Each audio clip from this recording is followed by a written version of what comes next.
Hi friends, welcome to my channel. Presiding officer হিসেবে বুথের ভেতর এমন কিছু অকওয়ার্ড সিচুয়েশান আছে, যে অকওয়ার্ড সিচুয়েশানের কথা আপনি কোনো বইতে পাবেন না। হ্যাঁ, ঠিক শুনেছেন, বেশ কিছু অকওয়ার্ড সিচুয়েশান বা কিছু অ্যাবনর্মাল সিচুয়েশান যা কিন্তু আপনার জন্য উঁকি মেরে বসে থাকে। তো প্রিসাইডিং অফিসার হিসেবে সেই সমস্ত সমস্যা থেকে আপনি কী করে বেরিয়ে আসবেন? কারণ আপনাকে তো সেখান থেকে বেরিয়ে আসতে হবে ভাই, যে কোনোভাবে সেখানে কাজটা সেরে আপনাকে বেরিয়ে আসতে হবে। তাই এই জিনিসগুলো আজকে আমি এই ভিডিওর মধ্য দিয়ে আলোচনা করব। যদি ভিডিও খুব বড় হয় তাহলে এটাকে সেকেন্ড পার্ট হিসাবে নিয়ে আসবো।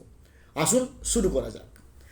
তার আগে অবশ্যই আপনার কাছে অনুরোধ করবো, দয়া করে আপনারা আমার চ্যানেলটা সাবস্ক্রাইব করবেন, লাইক করবেন, কমেন্ট করবেন এবং শেয়ার করবেন। কারণ একটা ভিডিও করার আগে আমাদের যে যথেষ্ট পড়াশোনা করতে হবে। প্রথম, কোন কোন অকওয়ার্ড সিচুয়েশান না, আমি একবারে শুরু থেকে বলছি।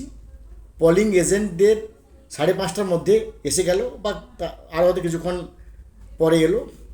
পলিং এজেন্ট অ্যাপয়েন্টমেন্ট, সবাই তার ব্ল্যাঙ্কে শুধুমাত্র প্রার্থীর সই করা আছে এমন কপি নিয়ে এলো। বাবু, আমি তো ফিল আপ করতে পারিনি, আপনি ফিল আপ করে দেন।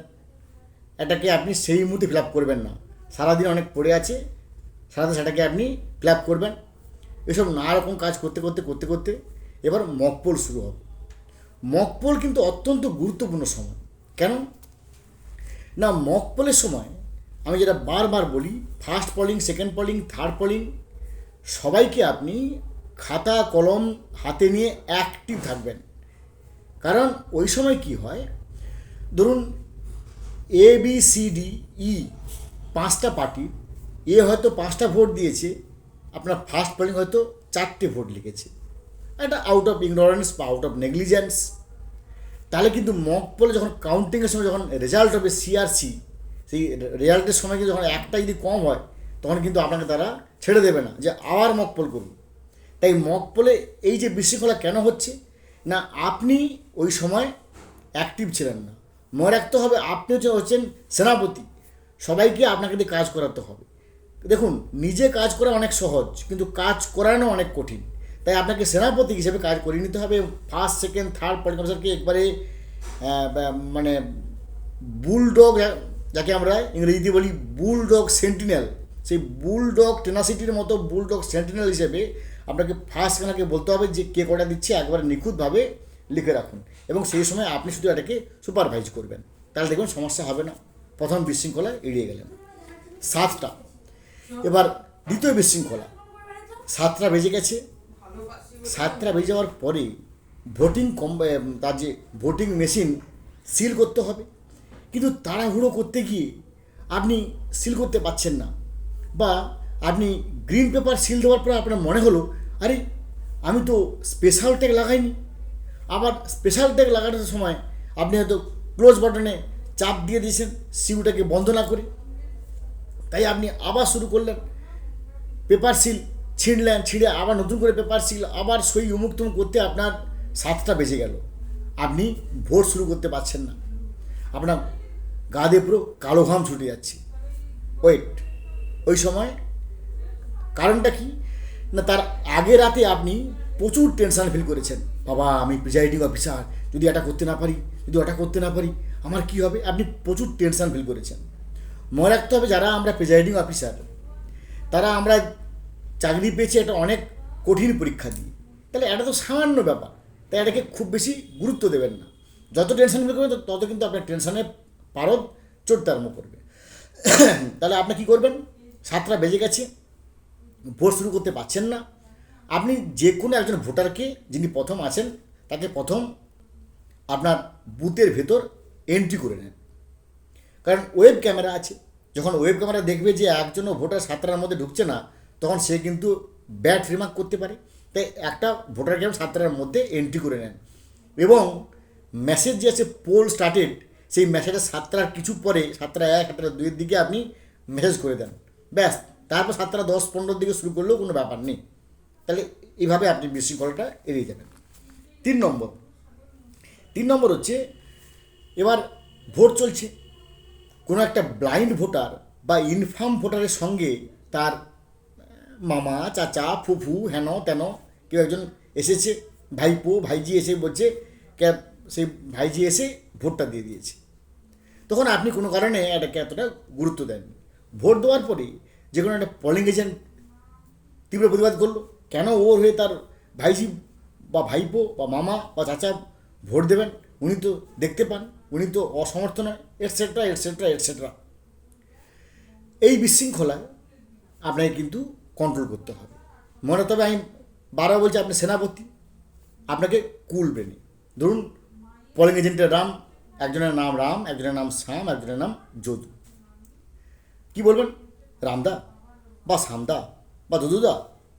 ঠিক আছে, এই ব্যাপারটা আমার আউট অফ ইগনোরেন্স হয়ে গেছে, আমি কথা দিচ্ছি এরপর থেকে যে ভোট হবে, এরপর থেকে যদি কোনো ব্লাইন্ড বা ইনফার্ম ভোটার আসে, তাকে আমি ভালো করে টেস্ট করার পরে তাকে ভোট দিয়ে দেবো। এই ব্যাপারটা যাক, এটাকে null and void, it doesn't matter, এটা আমার আউট অফ নেগলিজেন্স হয়েছে। এইভাবে আপনি বুঝিয়ে বললে দেখবেন পোলিং এজেন্ট বুঝবে।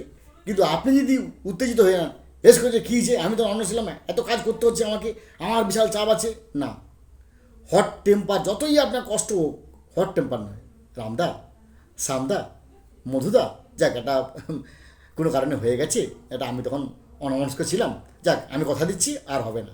দেখবেন মিষ্টি কথা বললে সবাই আপনাকে গিয়ে কথার গুরুত্ব দেবে। এবং এরপর থেকে যখন কোনো পোলিং যখন কোনো ব্লাইন্ড বা ইনফার্ম ভোটার আসবে, তখনই আপনাকে সমস্ত পোলিং এজেন্টকে বলতে হবে। ধরুন আকবর বাবু এসছেন, আকবর বাবুর হয়ে তার ভাইপো নাজিমুদ্দিন ভোট দেবে বলছে, আপনাদের কারো সমস্যা আছে? যদি দেখেন যে পোলিং এজেন্টটা বলছে না আমাদের কোনো সমস্যা নেই, ব্যাস আপনি এটাকে ভোট করুন।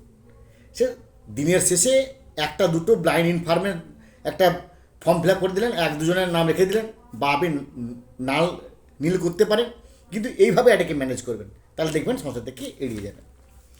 এরপরে আসি 17A, এটা মন দিয়ে শুনুন, এটা নিয়ে আমি একটা স্পেশাল ভিডিও করেছি, যদি আপনারা আমার চ্যানেলেকে স্ক্রল করতে পারেন। সারাদিন ভোট করার সময় 2 ঘন্টা অন্তর রিপোর্ট করতে গিয়ে 17A সঙ্গে সিউর ফারাক হতে পারে। 17A দেখা যাচ্ছে 215 জন এন্ট্রি হয়েছে, মেশিন বলছে 214টা ভোট হয়েছে, 215 হয়নি। আবার 214 দেখাচ্ছে 17A, কিন্তু মেশিন দেখাচ্ছে 215। তাহলে এটাকে কীভাবে কন্ট্রোল করবেন? আপনারা আমার চ্যানেলে গিয়ে স্ক্রল করে দেবেন যে কী করবেন 17A সঙ্গে ফারাক হলে, নিশ্চয়ই বুঝতে পারবেন, কারণ এটা একটা বিশাল বড় প্রসেস, সেটা আমি এইটা নিয়ে একটা স্পেশাল ভিডিও করেছি, তাহলে আপনারা বুঝতে পারবেন কীভাবে সমাধান করবেন। Next, voting compartment. কোনো একজন ব্যক্তি আপনার কাছে কমপ্লেন করলো যে স্যার আমি তো টিপছি ভোট হচ্ছে না, আমি এখানে টিপছি ওখানে টিপছি ভোট হচ্ছে না। আপনি স্বতঃপ্রণোদিতভাবে ভোটিং কম্পার্টমেন্টের কাছে গেলেন এবং সে ভোট দিচ্ছে, এটাকে আপনি আপনার চোখে ক্যাচ করে গেল। আপনি খুব সহজভাবে আউট অফ ইনোসেন্স, ঠিক আছে আপনি আমার সামনে টিপুন দেখি, আপনি খুব সহজ সরলভাবে, কারণ আপনি প্রথম প্রিজাইডিং অফিসার বা আপনার আইডিয়া নেই বা আপনি সহজ সরল, কিন্তু আপনার সামনে যে সে ভোটটা দিল, সঙ্গে সঙ্গে কিন্তু পোলিং এজেন্ট এটাকে গিয়ে একটা ইস্যু করে বিশাল ব্যাপার হয়ে যাবে। আবার রিপোর্টাররা, মনে রাখবেন রিপোর্টারটা কিন্তু হন্যে হয়ে ঘুরে বেড়াচ্ছে কোনো না কোনো একটা খবর সংগ্রহ করার জন্য, কারণ কোনো না কোনো একটা খবর তাদের প্রমোশন বৃদ্ধি করবে। তাই যে কোনোভাবে আপনি কোনোভাবেই রিপোর্টারের হাতে প্রমোশন দেওয়ার জন্য আপনি সমস্যায় পড়বেন না। এটাকে আপনি কি করবেন, তাকে আপনার কাছে একটা ডামি ব্যালট পেপার থাকবে, ডামি ভোটিং মেশিনের একটা ব্যালট পেপার থাকবে, তাকে আপনি ডেকে নিয়ে আসুন যে ভাই বা দাদা কি বাবু আপনি এদিকে আসুন, এই হচ্ছে তার ডামি ব্যালট পেপার, এইভাবে এইভাবে এইভাবে আপনি ভোট দেবেন, এই যে দেখুন স্পেসে আপনি চাপ দেন, ভোট হবে। কখনই ভোটিং কম্পার্টমেন্টে যাবেন না।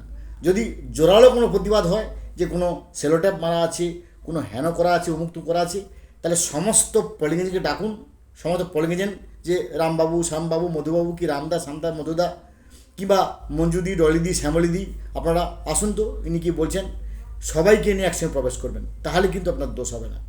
এগুলোকে অবশ্যই মনে রাখতে হবে। এবং মনে রাখতে হবে যে আপনার ব্যবহারই আপনার পরিচয়। যদি আপনি উত্তেজিত হয়ে যান তাহলে কিন্তু ব্যাপারটা আপনার আউট অফ কন্ট্রোল হয়ে যাবে। তো ফ্রেন্ডস, আজকে ছিল পার্ট 1। এরপর চোখ রাখুন পার্ট 2, যেটাকে আমি এই নিয়ে ভিডিও করব, যাতে কিনা আমার ভাইরা বা বোনেরা বা দাদা বা দিদি যারা প্রিসাইডিং অফিসার তারা একটু হলেও উপকৃত হয়। ভালো থাকুন, have a good day, thanks.